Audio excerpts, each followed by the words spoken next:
3 মাস যান চলাচল নিয়ন্ত্রিত হবে সম্প্রীতি উড়ালপুরে। 3 মাস বাইক চলাচলে সম্পূর্ণ নিষেধাজ্ঞা।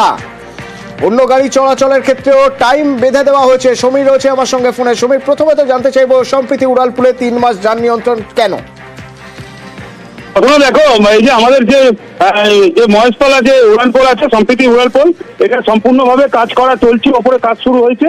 সেই জন্যই 3 মাস থেকে 4 মাস হতে পারে যে বাইক চলাচল যাদের আছে ওদের একদম 2 চাকা যে 2 হুইলার মানে যে গাড়িগুলো আছে কোনো বাইক ওপরে উঠতে দেবে না। এই নিয়ে আজকে একটা নোটিশ জারি করেছে এবং তার পাশাপাশি যে 4 চাকা গাড়ি আছে সকাল দিনের বেলায় চলবে, সন্ধ্যের রাত কোনো গাড়ি চলবে না।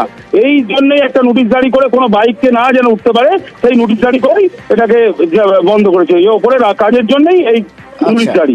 ধন্যবাদ।